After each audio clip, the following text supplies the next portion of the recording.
Bonjour à tous, on se retrouve pour une vidéo grand format cette fois. On va parler de plan et de cadrage. Si vous me voyez voir sur le côté, c'est normal, j'ai mis note.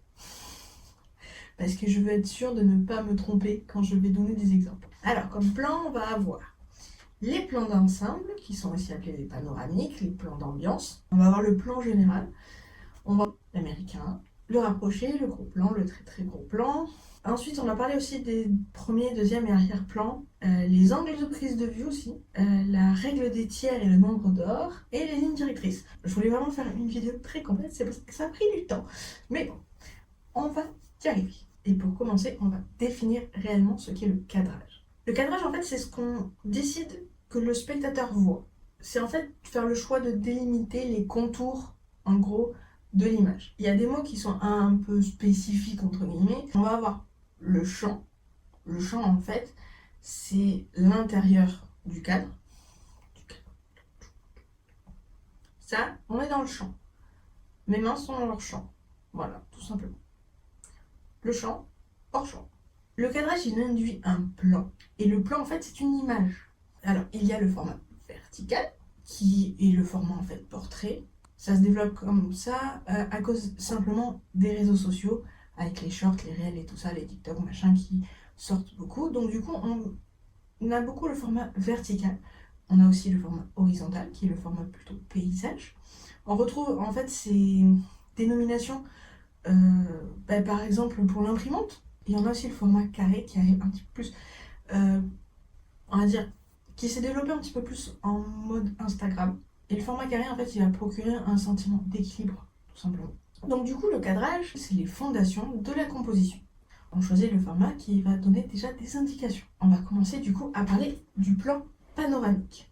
Pour le plan panoramique, si on utilise le plan panoramique en vidéo, la caméra va être dans un mouvement qui est dans son axe. C'est vraiment juste on se balade vers le côté ou du haut en bas. Ça donne une vision en fait globale de l'environnement. Ça donne des informations sur l'environnement du sujet. On peut l'utiliser pour révéler un sujet qui va par exemple être hors cadre au départ. Ou alors on peut suivre le sujet en mouvement dans son environnement pour donner justement des indices sur l'environnement du sujet. Ça va déclencher un sentiment parce que chaque plan va déclencher une impression. Et là, le plan panoramique, l'impression que ça va déclencher, ça va être plutôt une impression de solitude, de sérénité. Le côté sérénité va plutôt être utilisé avec le mouvement horizontal. Si on passe à un mouvement vertical, en fait, peut y avoir un effet dramatique. Au lieu d'être serein, ça va ajouter de la tension. Souvent, ça va aider à montrer un sujet qui est fort. C'est un peu un petit peu faible, mais souvent, c'est vraiment le côté fort, le côté bien costaud. Alors ensuite, on va voir le plan large ou le plan d'ensemble. C'est la même dénomination pour la même chose. Donc le plan large ou plan d'ensemble, va y avoir un environnement qui est très présent mais moins que dans le panoramique. En fait, petit à petit, je vous montre les plans qui se rapprochent. Enfin, on part du plus grand au plus petit. Le plan large, du coup, elle va avoir un environnement qui est très présent. Ça va aider quand même à donner des informations sur le sujet. Ça va montrer justement la relation que le sujet il a avec son environnement. Ça va nous aider à préciser une situation, par exemple, à mieux comprendre de quoi on parle, tout simplement. Les objets qu'on va voir, du coup, ça va donner une échelle à son environnement. Si on a le sujet tout petit dans son environnement, on va avoir un effet de solitude. On peut montrer un sujet qui, par exemple, est écrasé, qui se sent petit, qui... Voilà.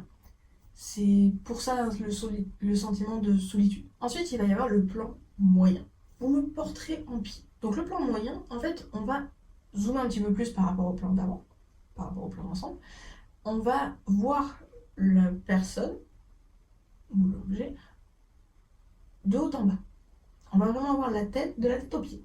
Ce qui, par rapport au plan d'avant, va focaliser l'attention sur le sujet. Il va justement y avoir une diminution de l'impact de l'environnement autour du sujet. Même si l'environnement est toujours présent, ce qui permet quand même de donner encore des informations sur le contexte, il peut être utilisé pour montrer un contraste entre le sujet et son environnement. Ou alors justement, le sujet peut se fondre dans son environnement. Et on va avoir des informations sur le sujet.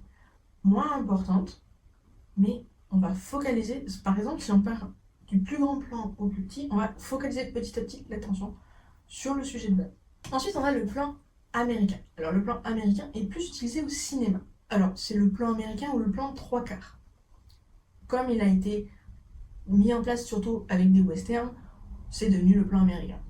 C'est un cadrage qui est de la tête à mi-cuisse. On commence petit à petit à exclure en fait l'environnement pour vraiment se focaliser sur le sujet. Mais on garde quand même un peu de distance avec le sujet. On n'est pas à fond dessus. On a une variante du plan américain qui s'appelle le plan italien. Il va être utilisé vraiment si on veut montrer quelque chose qui veut jusqu'au genou, quoi. Parce que au lieu d'être à la mi-cuisse, c'est au genou. Ça peut être utile, par exemple, si on vous montre un truc genre Lara Croft avec ses pistolets ou un truc comme ça. Là, il va y avoir peut-être une utilité pour montrer vraiment les armes ou les informations qu'il pourrait y avoir vraiment sur les cuisses. Sinon, après, le plan américain, le mi-cuisse, est quand même beaucoup plus utilisé. Ensuite, on va se rapprocher, on va continuer à se rapprocher et on va justement avoir le plan rapproché. Aussi appelé le plan poitrine. C'est un classique des portraits en fait, tout simplement. On a la tête, la poitrine et les bras coupés au niveau des épaules ou des coudes. C'est un plan qui est idéal pour les portraits parce qu'il n'est pas trop proche du visage. Enfin, il donne des informations plus détaillées sur la personne que si vraiment on était focalisé que sur son visage. Donc là, on a quand même encore un petit peu des informations jusque-là.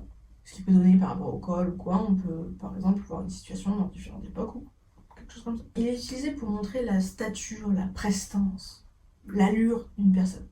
Si elle est tout le temps croquemie ou si elle est vraiment... Voilà.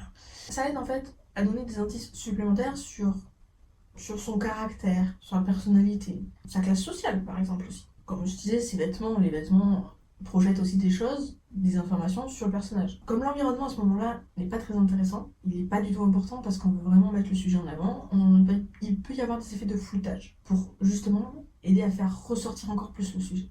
Ça commence à faire rentrer dans l'intimité en fait, vraiment commencer à comprendre un petit peu plus, à voir un petit peu plus, à prendre des informations plus sur la personne en elle-même et plus du tout sur son environnement. On s'en fiche de son environnement à ce moment-là. Et justement, on continue avec le plan psychologique, qui est en fait le gros plan. Le gros plan, c'est le visage et le début des épaules.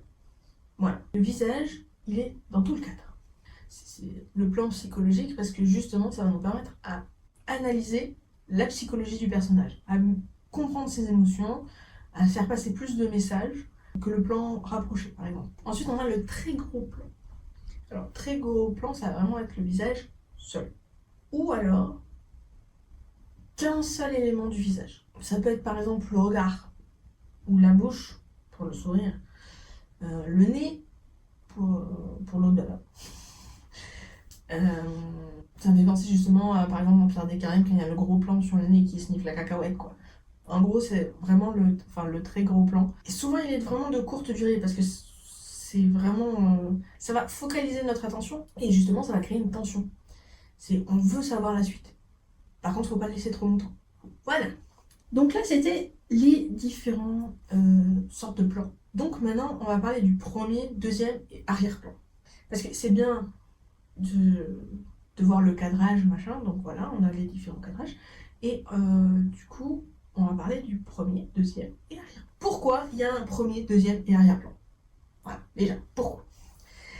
C'est en fait pour suggérer la profondeur d'une œuvre. Et parce qu'on va pas le faire exprès. Hein. C'est la perception que l'on a. Alors bon, apparemment elle est très très gros plan, machin, mais sinon, si on dézoome un peu, on est obligé d'avoir l'environnement, et à partir du moment où on a l'environnement, on va forcément avoir plusieurs plans. Alors il peut y en avoir bien plus que ça, mais on va rester sur le premier, deuxième et arrière-plan. Le premier, deuxième et arrière-plan vont être délimités en fait par des lignes imaginaires horizontales. Jamais verticales, horizontales. Ça va donner une impression de profondeur. C'est en fait un effet de perspective. Donc c'est pour ça, si on regarde on a forcément plusieurs plans. Ça va hiérarchiser l'espace. Ça va influencer la perception que l'on a de l'environnement. Ça va permettre une meilleure compréhension. Et quand on maîtrise les différents plans, ça va nous aider à guider le regard. Alors, le premier plan, c'est ce qui se trouve à l'avant. Vu que l'arrière-plan, c'est ce qui se trouve à l'arrière. Et le deuxième plan, c'est ce qui est au milieu. Voilà. Bon, d'accord, je vais préciser. Donc, le premier plan qui se retrouve à l'avant, si il n'y a que deux plans, ça va être le plan du sujet, le plan de l'action. C'est là où les choses se passent. Il va être détaillé ou il va être flou. S'il est flou, ça va être pour renforcer la perception de la profondeur et diriger le regard sur le deuxième. Donc, le deuxième plan, il va y avoir du sujet de l'action et ça va être un lien entre le premier et l'arrière-plan. S'il y a un troisième, quatrième plan, etc., ça devient petit à petit flou et il va y avoir de moins en moins de détails. En fait, on représente la perspective atmosphérique en rajoutant le nombre de plans. Plus on rajoute de plans, plus les plans du fond sont désaturés et sont froids.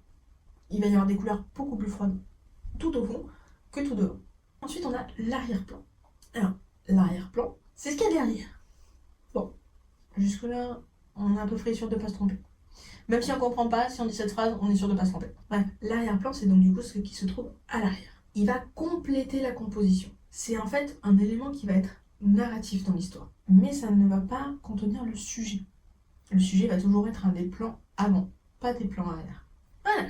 Alors, ensuite, on va parler des angles, les angles de prise de vue. Alors, les angles de prise de vue, on va en voir trois.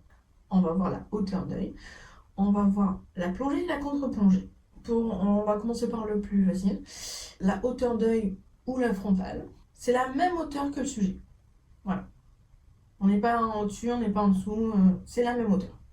Ensuite, donc je vais prendre la caméra de téléphone pour vous montrer. Si je suis à hauteur d'yeux, je suis comme ça. Tout simplement, on est à égal, on est d'égal à égal. Donc là, je vous mets en plongée. En plongée, vous allez avoir un sentiment d'écrasement, d'étouffement. Le plan plongé va montrer souvent la vulnérabilité, va faire passer un sentiment de supériorité à celui qui regarde. Voilà. C'est montrer la position d'un personnage par rapport à un autre, par exemple. Et si je vous mets en bas, on inverse en fait le rapport de force. Vous allez avoir l'impression que c'est moi qui suis supérieur. Ça va être une impression de puissance, de grandeur.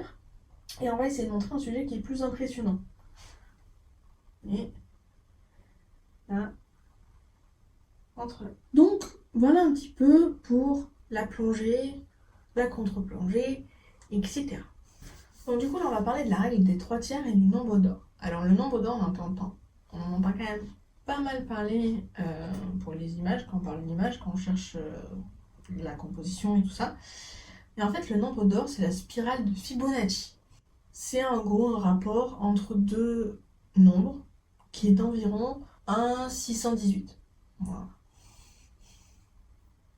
Et en fait, la règle des 3/3, qui est beaucoup utilisée pour la vidéo, la photo, la composition, machin, la règle des 3/3 qui est vraiment qui est importante et en même temps, il ne faut pas se dire qu'il faut absolument toujours être comme ça.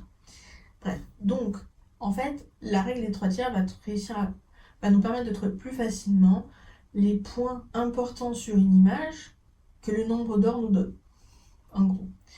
Donc, on va avoir les fameuses lignes, deux horizontales et deux verticales. C'est assez simple à mettre en place parce que maintenant, il y a pratiquement tous les écrans qui proposent de mettre la grille. En fait, c'est juste la grille sur l'écran. Dans les points en fait, de croisement, c'est là qu'on va pouvoir mettre en valeur un sujet, un ou plusieurs sujets. En fait, c'est pas obligatoire de les utiliser, mais ça permet d'avoir un meilleur équilibre à l'écran. Bien sûr, si on utilise des sujets symétriques, on va pas l'utiliser. Si la symétrie approximative n'est pas vraiment pile-pile, elle va paraître plus naturelle. Faut pas rester focalisé sur le fait qu'il faut absolument être dans les petites intersections. C'est pareil, hein, on n'est pas au millimètre. C'est vraiment une information, une indication. On peut aussi montrer l'opposition entre, par exemple, deux personnages en les mettant en diagonale. Ou l'affrontement un peu plus... ou l'accompagnement. Hein. Il n'y a pas que de l'affrontement, hein. Il y a aussi de la complémentarité et tout ça qui peuvent être montrés selon où est-ce que vous mettez le personnage. Enfin, les personnages ou les sujets dans l'image, hein, parce que c'est pas forcément que les personnages non plus. Donc, on peut mettre le sujet dans un des points, du coup. Mais on peut mettre aussi des éléments clés qui sont pas forcément du sujet, mais de l'environnement par exemple, qui est important pour la compréhension du sujet. Aussi, il y a un point qui est quand même assez important, c'est qu'on n'est pas obligé de remplir les 4. Un sujet peut par exemple en remplir 2, voire en remplir qu'un seul, pour vraiment montrer le côté bancal. Donc vraiment, on peut en mettre 1, 2, 3 ou les 4. Et justement, les lignes, parce que j'ai parlé beaucoup des points, mais les lignes sont toutes aussi importantes. Parce que bon, les points, ils vont nous indiquer où mettre le sujet, mais les lignes... Bon, t'as fini de clignoter, toi?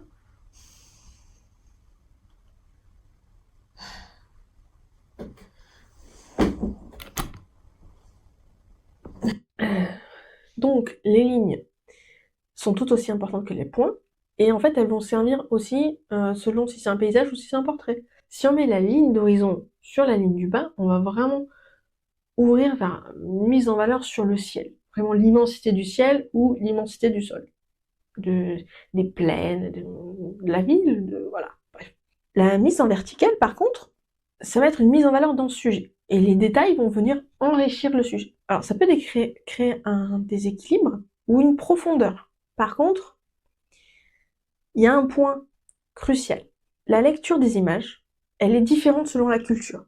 On apprend à lire d'une certaine façon. Notre regard va être habitué à décrypter une image d'une certaine manière. Il n'y en a pas une qui est meilleure que l'autre. On va plus ou moins comprendre des éléments selon notre culture, selon notre façon de lire les images. Et donc, le dernier point, les lignes directrices, justement, elles vont permettre d'attirer le regard vers un point précis. Ce sont des lignes qui sont dans l'environnement, mais qui vont conduire le regard vers un endroit. Tout l'intérêt de la composition, c'est de choisir quelle sorte de ligne, pour quelle impression que ça va nous donner, on va envoyer vers le point focal. Le plus important, en fait, c'est de réussir à faire en sorte que la personne qui regarde votre image, votre vidéo, votre dessin, machin, regarde à l'endroit où vous voulez. Si vous ne placez pas bien le sujet, le regard risque d'être attiré ailleurs, et en fait, c'est dommage. Alors, des fois, on veut attirer le regard à l'intérieur du champ, des fois, on veut attirer hors champ, pour susciter justement une curiosité. Donc c'est pour ça que c'est important de comprendre comment ça fonctionne. Par exemple, si nos lignes directrices sont verticales, on va montrer de la force, de la grandeur. Si elles sont horizontales, là on va avoir du calme et de la stabilité. En diagonale, on va avoir du dynamisme et du mouvement. Et en convergente, on va avoir de la profondeur. Voilà. J'arrive à la fin de mes notes. Donc normalement, j'ai plus rien à dire sur le sujet. Sinon, vous mettez un commentaire si vous avez des questions. J'essayerai d'y répondre ou directement, ou alors je ferai une vidéo s'il y a beaucoup de questions. J'espère pas, parce que ça voudrait dire quand même que j'ai pas été super claire. Mais c'est totalement possible. Voilà, je pense que c'est tout. Je pense qu'on s'est tout dit pour aujourd'hui. Donc je vous dis, je vais arrêter de parler et je vais vous dire plus tard, parce que je sais pas quand est-ce que je vais poster les autres vidéos, parce que j'arrête pas d'avoir des problèmes avec l'ordinateur. Donc on espère que ces problèmes-là sont terminés et que je vais réussir à monter la vidéo. Donc je vous dis à très vite. D'ici là, portez-vous bien. Et mon thé est froid. Moins bon.